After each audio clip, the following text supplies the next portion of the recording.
So, a different type of video today. Let's see how this one goes.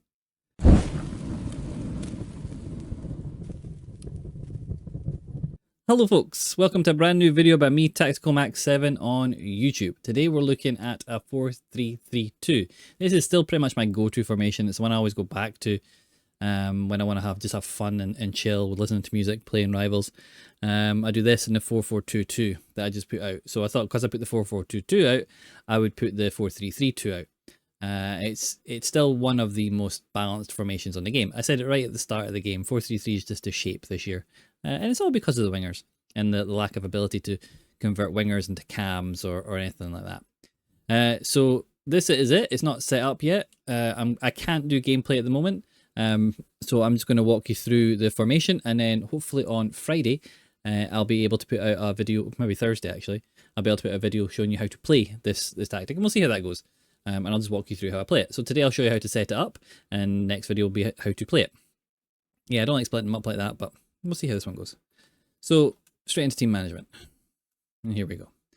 We have this, if you've seen the code isn't set up for this yet, so don't worry about that. Build up style, you can play this on short passing. It keeps them all nice and close together. I prefer it unbalanced at the moment. Balance is what I've been using. It says players will vary between forward runs and coming short. The team transition to their in possession shape will be steady rather than sudden. Whereas counter is this approach, it encourages players to get behind the ball, behind the opposition defense, as the team transitions quickly from defense to attack. If you're someone that struggles with breaking down teams, then you want counter, because it'll push your players forward quick, and it'll mean you have more players getting forward into the forward positions, enable you to generate better attacks and better transitions. I'm sticking with balanced at the moment because I trigger runs. If you don't trigger runs, go with counter. Defensive approach, I think you can stick with high. Happily stick with high. You can go aggressive. It works. You've seen from the 4-4-2-2. You've seen people still putting out 4-2-1-3s with aggressive. Aggressive is still a thing. I'm not really quite sure the sliding scale of what EA nerfed, but it feels to me very, very similar, if not the same. I don't want to say it's the same, but yeah, feels very similar. So I'd put it on 70. Now, ideally, the sweet spot for me is about 75, but every time I set this and go into a game, it resets. Well, not every time, but 99% of the time it resets. So I'm just sticking with 70 now. If I feel like in the game I need to be more aggressive, I can change it while I'm in game. And unfortunately, that's the way we have to go about it. So custom 4-3-3 holding, balanced and high. Our player roles, we have, we'll start with our defense, with a goalkeeper this time. We'll do it backwards. We have sweeper keeper on balance. That's my go-to for this. That's just the way I like to play it. It's what I want to happen, and it's how I feel like the goalkeeper should be. But that's just me. Probably placebo. Probably Buffon played slightly better the one game I changed it, and now I'm stuck in sweeper keeper mentality. So it depends on you. My right back I want to have on wing back and balanced, and my left back I want to have on full back and defend. And that just gives me a solid backline. Lewis Skelly will stay with Maldini and Renard. Trent Alexander will get forward, but he will come back into defensive lineup when he needs to. He will be there when he's needed. Renard on defender and defend, and Maldini on defender and defend. Absolutely fine. The 4 at the back. If you have a 5 at the back, play about with the roles. But when it's a 4, I just want them defending, because that's the job they're there to do. It's what they're good at. It's how their characters are designed, and it's the role in which those players should be taking. In midfield, we start with our CDM. Now, our CDM in this formation can do one of two things. It can either be a very defensive person, or it can be how's that going to? It can be a very defensive person, or it can be a playmaker, like a quarterback. And I like it like the quarterback, so I tend to go deep line playmaker and defend for this one, because I want them sitting there in defense and just playing nice and securely. Your 2 midfielders. Now, box to box has never been something I've particularly liked in this game. They get forward really well and they get back really well, but I find them in the process of running rather than being set for me. So I tend to go with playmakers in roaming or attack, because that's all they can do. We go playmaker and roaming on this side, and then playmaker and roaming on that side. Now, they're going to be super attacking, and you are going to be at times a little bit short in midfield because they will get forward. If you get a counter attack, you may find yourself short in midfield. So if that is happening, you can always switch one of these guys to deep line playmaker and build up or defend. And that will give you a bit more security in the midfield. But I stick with playmaker and roaming. My left mid, I want on inside forward and roaming. And my right mid, I want on inside forward and roaming.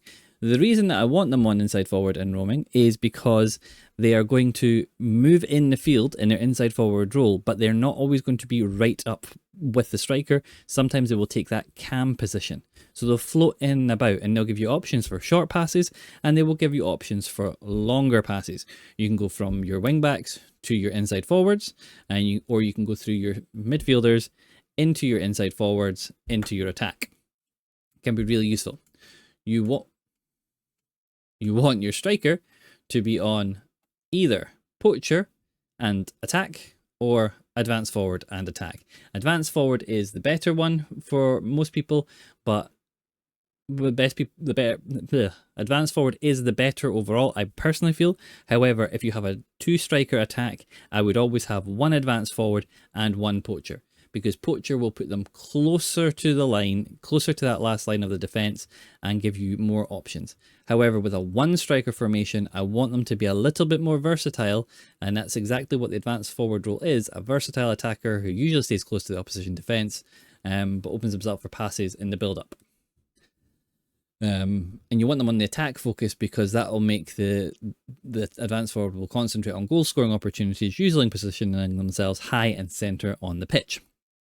That combined with your 2 inside forwards making the inside runs, we tend to find them positioning themselves in between the centre back and the full back, which allows really nice runs in that position. Yeah, that's your attack. Your playmakers, if we look at what's like when we've got the ball, your playmakers will be higher on the pitch than this. They do not sit on the halfway line. They push right up, and they'll position themselves with that roaming just in that pocket of space between midfields and defence, in that cam position. So you can have nice recycled balls to the edge of the box, and you can also fire balls into the feet of your striker and your inside forwards. So that is the lineup that I would use. That is how I would set it up.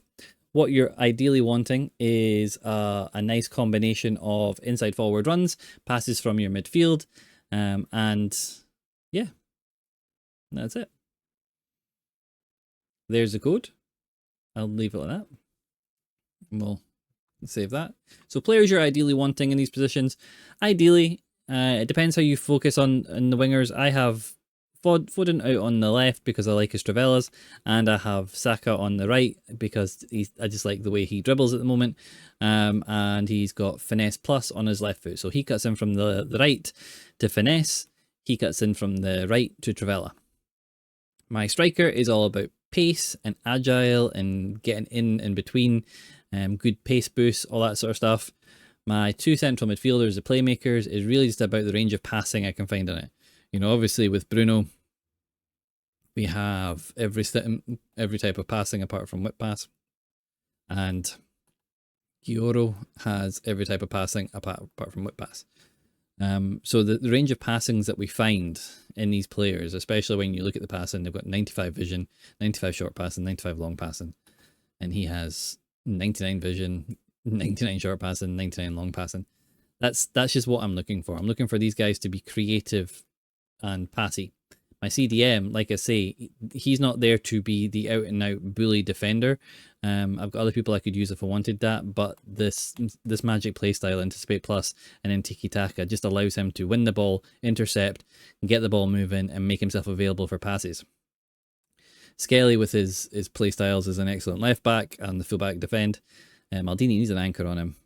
Maldini has got pace to burn. Renard, yeah, getting a wee bit slower, but still decent pace in the 90 and the 90. And Trent, again, not the best pace, but he's got a great range of passing, so I can push him down the right and he'll be able to find balls across the pitch.